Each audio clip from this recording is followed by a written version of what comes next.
Hello everyone, today we are going to talk about intervals. So let's get started. Before we begin, I want you to remember these types of brackets. These are called parentheses, and these are called brackets, and these are called braces. Any mathematician will refer to them this way. Basically, we have two types of intervals. We have bounded intervals, and also we have unbounded intervals. So to understand the difference between them, we need to have inequality notation. Here I have x is greater than 1 and less than 4. Basically, you can look at x. It has boundaries in each side. You will find the smaller number on the left, which is 1. So x is greater than 1. And you will find the greater number on the right, which is 4. So x is less than 4. So let's have a look for unbounded intervals example. We have x is greater than 5. And as you can see, x is not bounded from each side. It just has one boundary, which is 5. And the other side is empty. Here, it is a representation of that x will accept any value that is greater than 5, and it will continue in infinity far. Let's rewrite inequality notation into intervals notation. In this bounded intervals, we can see that 1 can be considered as acceptable value for x. So we are going to draw a bracket or square bracket, then 1, then we are going to include 4, and it will be acceptable value that can replace x. So we are going to draw another bracket. This type of interval notation called closed interval because there is square brackets or there is brackets on each side of it. Now let's have a look for the unbounded interval. We have number 5 that can be an acceptable replacement for x. So we are going to draw a square bracket, then 5. Then as we can see here, x will accept any value that is greater than 5. So it will continue to infinity far or to positive infinity far. So we are going to draw positive infinity far. After that, we are going to draw a parenthesis because the infinity far has no last value. Let's have another example. We have here x is greater than -3 and less than 2. So x is completely greater than -3. We cannot accept the value of number -3 as a replacement for x.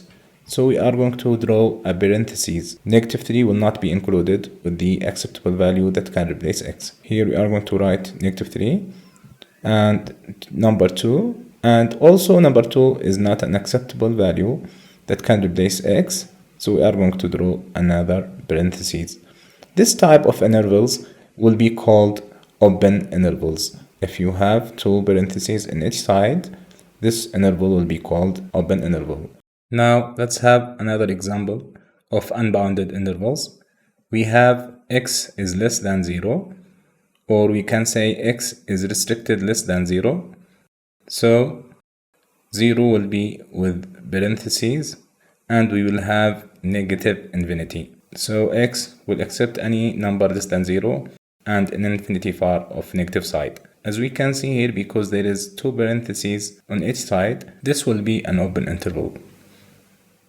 Notice that we cannot classify this interval into open or closed interval because it has a different brackets in each side. It has a square bracket in the left and a parenthesis on the right. Now let us graph interval notations.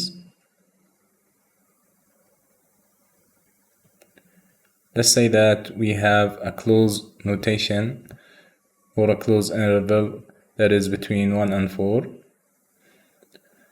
And we have another open interval that is x less than 0. First thing to do in graphing is to draw the number line, starting with the 0, the right side and the left side, plotting the numbers. Now let's take the closed interval. Since we have number 1 and it is included, we can draw a square bracket on it, and we can draw another square bracket on number 4 because it is included. This is a closed interval, and we can highlight the line between these two brackets. Another way to represent this interval is to draw the number line again and to put a circle on number 1, and we should fill it with color since we include the 1. Then we are going to draw another circle on number 4, and we are going to fill it because number 4 is included. Then we are going to highlight the line between them. Now let's move to the open interval. We have x is less than 0, or x is restricted less than 0. So the 0 will not be included. We are going to draw a parentheses, which means that 0 value will not be included. Then we are going to include all the left side of number line. Let's do it on the other way. We are going to put a circle or an open circle on 0, which means that 0 value will not be included. Then we are going to highlight the left side of the number line. Now let's have an example. Describe the subset of real numbers that the inequality represents. We have x is less than or equal to 2. So we should draw the real number line.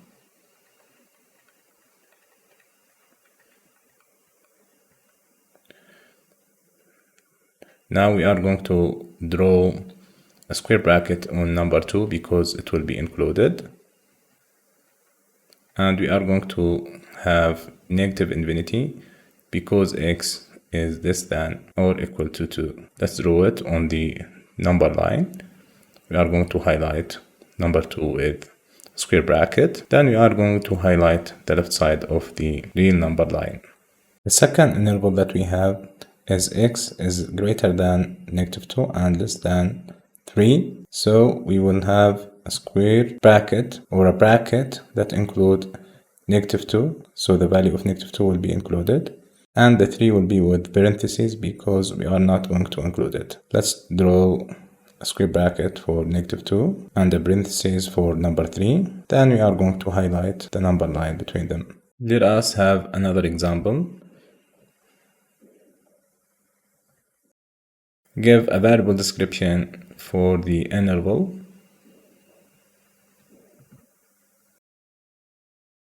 You have a parentheses with -1 and 0.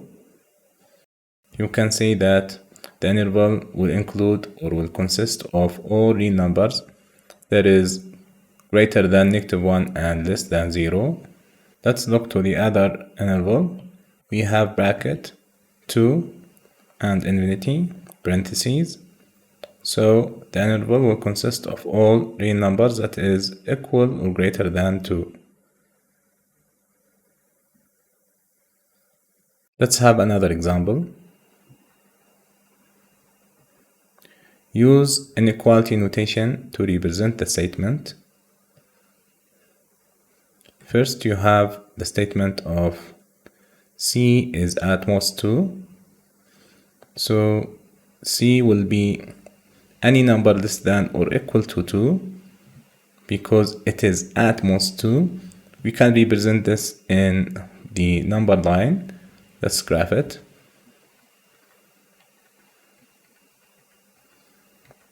The idea behind this is that C can be number 2 or any value that is less than 2, and it cannot be greater than 2. So we are going to draw bracket on number 2. Then we are going to highlight the left side of the real number line. The second statement that we have is that C is at least 2. Now it is basically the opposite of C is at most 2. It will have the other direction. So C will be greater than or equal to 2.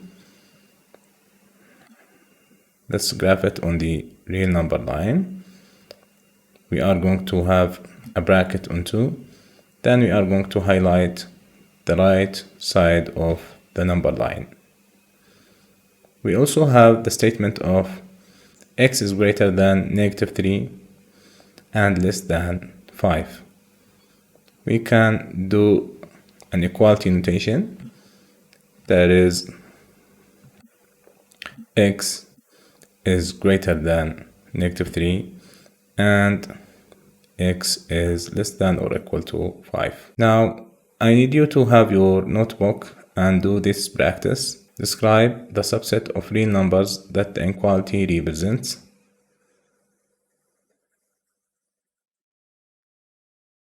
You have x is greater than or equal to -3, and also you have x is greater than 0 and less than or equal to 4. The other practice that you have is you must give a variable description of the interval. You have a bracket, -2 and 5 parentheses. And the last practice that you have is to use the inequality notation to represent the statement.